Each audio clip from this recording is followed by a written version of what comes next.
Uno de los eventos más trascendentales para toda la humanidad es la muerte y resurrección de Jesucristo.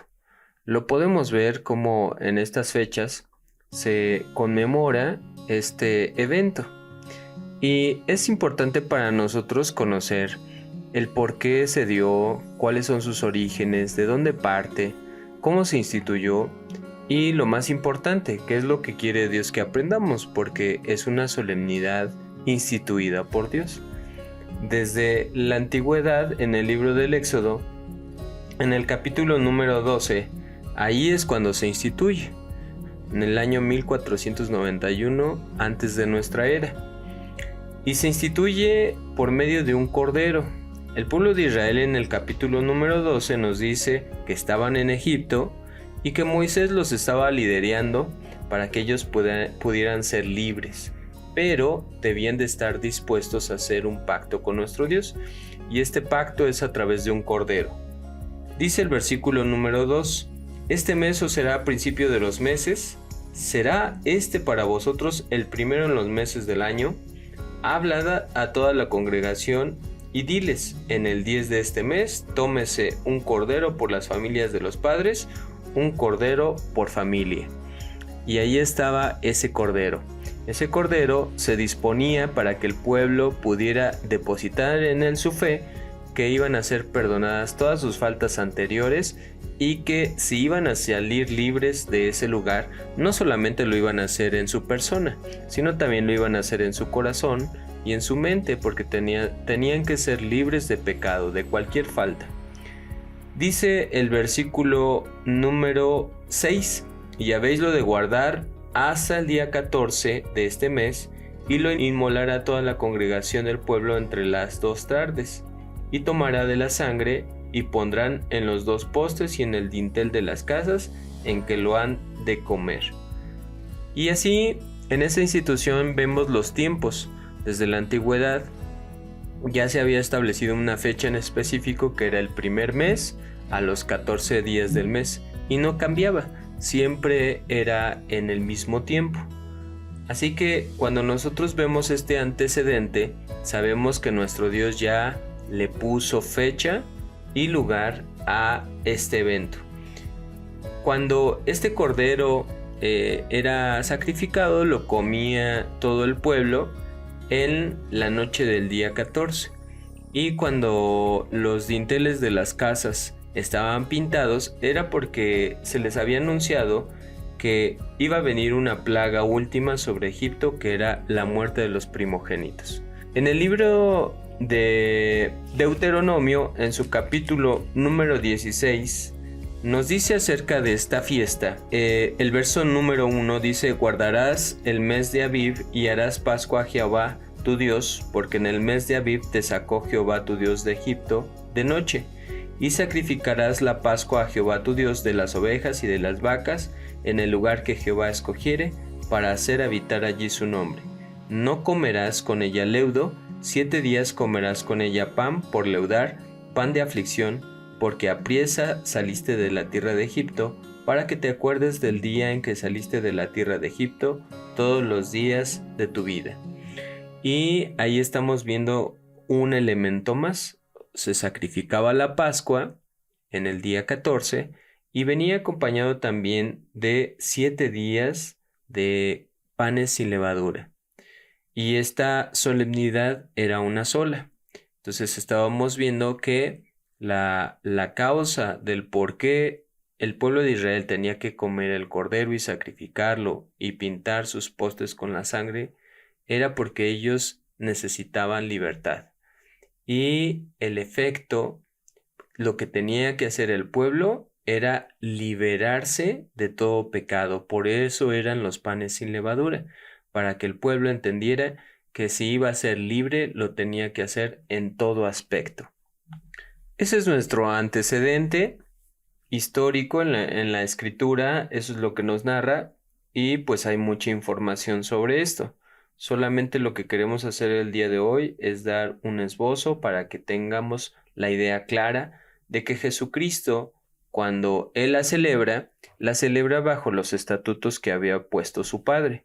En Mateo capítulo número 5, En el versículo número 17 dice: No penséis que he venido para abrogar la ley o los profetas, no he venido para abrogar, sino a cumplir, porque de cierto os digo que hasta que perezca el cielo y la tierra, ni una jota ni un tilde perecerá de la ley, hasta que todas las cosas sean hechas. De esta forma, cuando vemos que Jesucristo celebra esta solemnidad con sus discípulos, las hace bajo los estatutos que había puesto su Padre, nuestro Dios.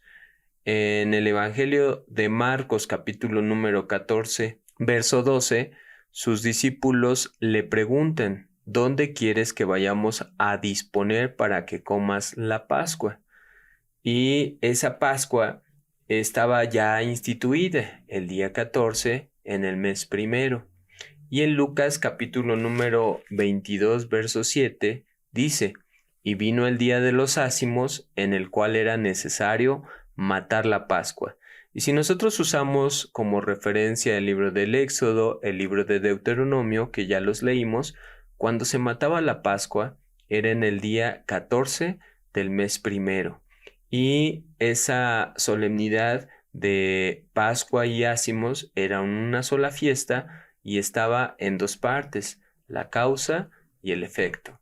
Se dice que la Pascua y ázimos, siendo una sola solemnidad, los hijos de Israel la pudieron aprovechar desde principio a fin, es decir, tenían que matar el cordero y tenían también que comer panes sin levadura 7 días. Cuando nosotros leemos en los evangelios acerca de la Pascua que celebra nuestro Señor Jesucristo, Él nos enseña cómo hacerlo, de una manera que la transición o el cambio fue porque se iba a cumplir en su figura. Si recordamos, Jesucristo representa un cordero.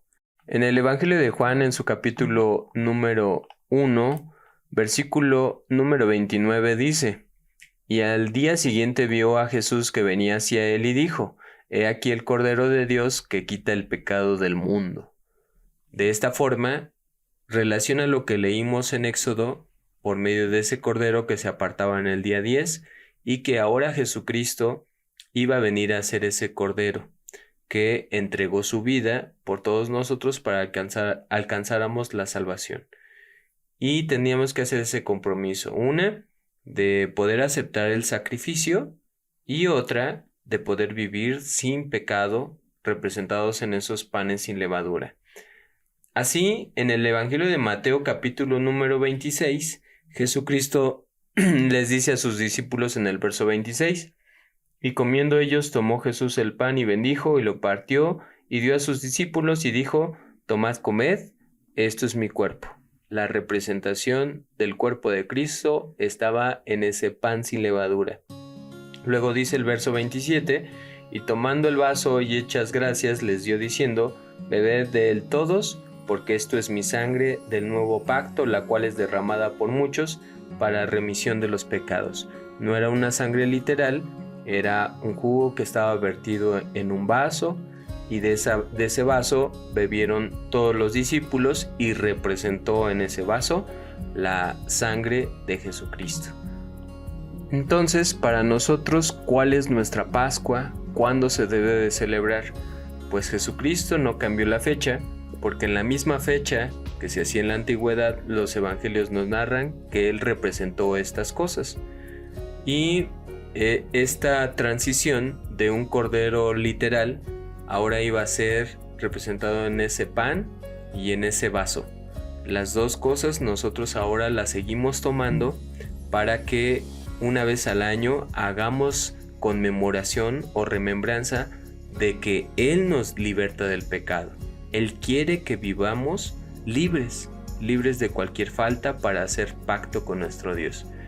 Dice en el Evangelio de Juan, capítulo número 6, versículo número 51: Yo soy el pan vivo que he descendido del cielo.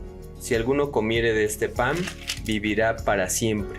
Y el pan que yo daré es mi carne, la cual yo daré por la vida del mundo. Y el mundo, cualquiera que quisiera tomar de este pan y beber de esta copa, lo puede hacer, pero con los mismos compromisos. el compromiso de aceptar el sacrificio de Cristo y comprometerse a vivir fuera de pecado. En 1 de Corintios capítulo número 5, versículo número 7, nos dice: limpiad pues la vieja levadura para que seáis nueva masa, como sois sin levadura, porque nuestra Pascua, que es Cristo, fue sacrificada por nosotros. Así que hagamos fiesta, no en la vieja levadura, ni en la levadura de malicia y de maldad, sino en ázimos de sinceridad y de verdad. Por lo tanto, lo que comemos cada año en los emblemas, el pan y la copa, se le debe de dar el nombre de Pascua, porque Cristo es nuestra Pascua. De esta forma, la Escritura siempre nos va a guiar para que lo podamos hacer de forma correcta, nunca cambiando las cosas o haciéndola nuestra propia interpretación. Si bien lo queremos cumplir de la forma adecuada y aprovecharla, podamos ser libertados del pecado, porque ese es el deseo de Dios y también de su Hijo amado que dio su vida por nosotros, que podamos alcanzar esa libertad y gocemos de las bendiciones de Dios. Espero que sea de bendición este audio y que estas fechas, este 14 del mes de Aviv, que en esta ocasión vamos a empatarlo con el 15 de abril, sea de bendición para ti. Puedas aceptar ese sacrificio y te puedas acercar más a escuchar la palabra de nuestro Dios. Que no desaprovechemos el hermoso sacrificio que hizo Jesucristo por todos nosotros, para ser libres del pecado. A libertad somos llamados. Tengamos esta bendición de Dios cerca de nuestra vida. Nos escuchamos hasta la próxima.